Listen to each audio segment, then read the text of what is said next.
Hello बच्चों, आशा करती हूँ आप सभी जो हैं अपने घरों पर स्वस्थ होंगे। हमने अपनी ज्योग्राफी की क्लास में जो हमारी बुक है पार्ट 1 मानव भूगोल और उसके सिद्धांत, उसमें जो चैप्टर 5 है प्राथमिक क्रियाएं, उसकी शुरुआत की हुई है। कल जो है हमने रोपण कृषि, वाणिज्यिक कृषि, विस्तृत कृषि, इन सब के विषय में पढ़ा था। हमारा आज का टॉपिक है मिश्रित कृषि। मिश्रित कृषि क्या है? विश्व के अत्यधिक विकसित भागों में फसलों के उत्पादन के साथ साथ जो है पशुपालन भी किया जाता है, यानी कि कृषि भी की जाती है और पशुओं को भी पाला जाता है। इसी को जो है मिश्रित कृषि कहा जाता है। जो मिश्रित कृषि है इसमें खेतों का जो आकार है वो मध्यम होता है। इसमें खेती के साथ साथ जो है पशुपालन पर बल दिया जाता है। इसमें आधुनिक कृषि यंत्र, रासायनिक खादों व हरी खादों का विस्तृत रूप से प्रयोग किया जाता है। मिश्रित कृषि में मुख्य रूप से गेहूं है, जौ है, राई है, जई है, मक्का है, चारे की जो फसल है एवं कंदमूल जो हैं उनको इसमें उगाया जाता है।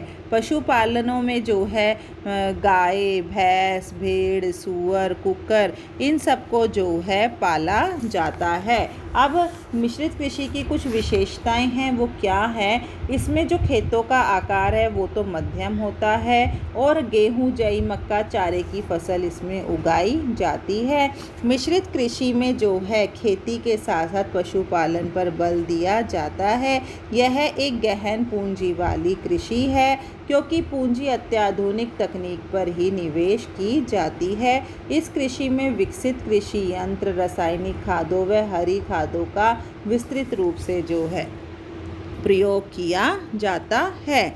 अगली है हमारी डेयरी कृषि। डेयरी, आपने देखा होगा कि डेयरी से जाकर घर में दूध वगैरह लेके आते हैं या दूध से बने हुए पदार्थ भी कई बार हम जो हैं डेयरी फार्म से लेकर आते हैं। डेयरी कृषि में दुधारू पशुओं का, दुधारू होता है दूध देने वाले, दुधारू पशुओं का पालन पोषण किया जाता है। इसमें पशुओं के स्वास्थ्य, प्रजनन, पशु चिकित्सा पर जो है अधिक ध्यान दिया जाता है। इसमें गहन श्रम की जो है आवश्यकता होती है। पशुओं को चराने, दूध निकालने का आदि का कार्य जो है वर्ष भर जो है इसी श्रम की आवश्यकता होती है। डेयरी कृषि का कार्य नगरीय व औद्योगिक केंद्रों के समीप होता रहता है क्योंकि ये क्षेत्र ताज़ा दूध व डेयरी उत्पाद के अच्छे बाजार होते हैं। अब यह डेयरी कृषि उद्योग अधिक विकसित हो चला है क्योंकि लोग जो है अपने औद्योगिक क्रांति के कारण, औद्योगिक विकास के कारण, अपने नगरीकरण के कारण जो है अपने आसपास के क्षेत्रों में ही डेयरी पाना चाहते हैं। अब कई बार हमारे सामने प्रश्न आ जाता है मिश्रित कृषि और डेयरी कृषि में क्या अंतर है। अंतर मैं अब आपको जो है सभी कृषियों के करवाऊंगी कि कौन कौन सी कृषि में क्या क्या अंतर है। मिश्रित कृषि क्या है? अभी अभी मैंने आपको बताया पहले। इसमें और उसमें उत्पादन, फसलों के उत्पादन के साथ साथ जो है पशुपालन किया जाता है। इसमें खपत क्षेत्र जो है उत्पादन क्षेत्र से दूर होता है। यहाँ पशुओं के लिए चारा, कृषि योग्य भूमि कुछ ही भाग पर बोया जाता है। मिश्रित कृषि में जो है भारी मात्रा में श्रम शक्ति की आवश्यकता होती है। मिश्रित कृषि में जो फसलें हैं वो गेहूं, मक्का, आलू, शकरकंद आदि बोए जाते हैं। मिश्रित कृषि मुख्य रूप से जो है यूएसए, पश्चिमी यूरोपीय देश व रूस में की जाती है। अब डेयरी कृषि क्या है? इसमें मुख्य रूप से पशुओं को पाला जाता है। इसमें खपत क्षेत्र के पास ही होता है जहाँ पर जो ज़रूरत का सामान इकट्ठा करके रखा जाता है।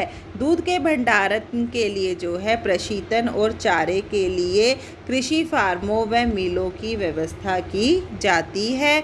इस प्रकार की खेती में वैज्ञानिक तकनीकी की व भारी पूंजी की आवश्यकता होती है।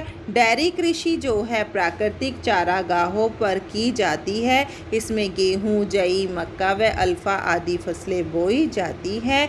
जो डेयरी कृषि है मुख्य रूप से यूएसए, नीदरलैंड, डेनमार्क, न्यूजीलैंड व ऑस्ट्रेलिया के शीतोष्ण घास के मैदान में की जाती है।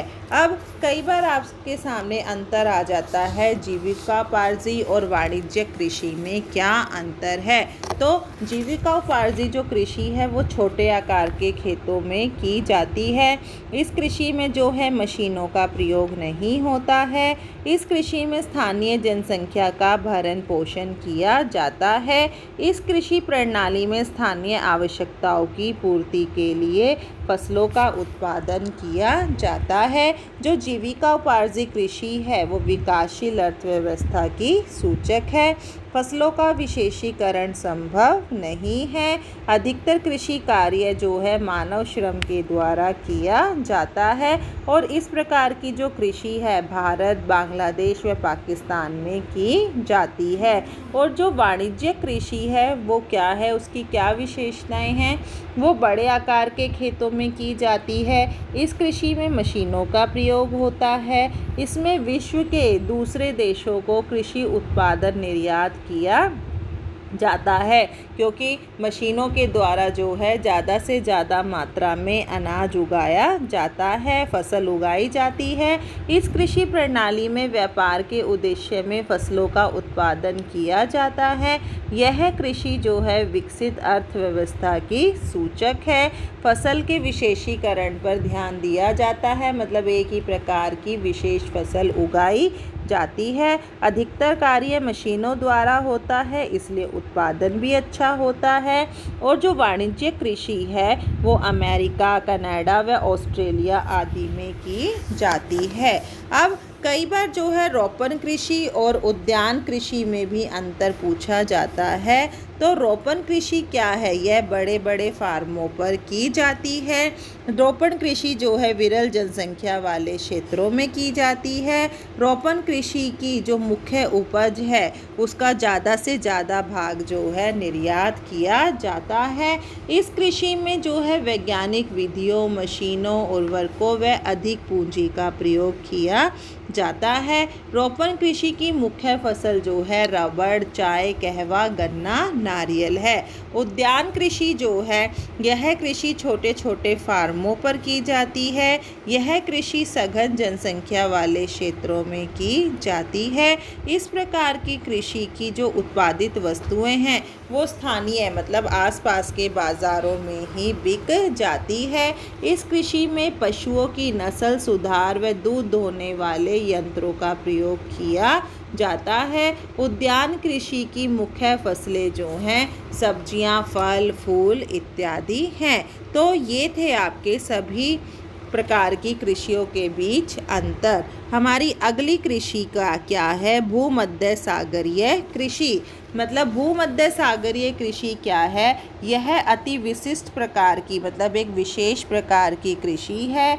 इसका जो विस्तार है वो भूमध्य सागरीय के समीप जो क्षेत्र हैं उनके बीच किया गया है। यह कृषि मुख्य रूप से भूमध्य सागर के दोनों ओर की जाती है। इसके अंतर्गत जो है अफ्रीका में ट्यूनीशिया, अल्जीरिया, दक्षिणी अफ्रीका व दक्षिणी यूरोप में इटली, दक्षिणी अमेरिका में मध्यवर्ती चिली जैसे देश शामिल हैं। मतलब यह जो है एक बड़ा रूप नहीं है, एक छोटा सा ही रूप है कृषि का जो भूमध्य सागरीय क्षेत्रों में की जाती है।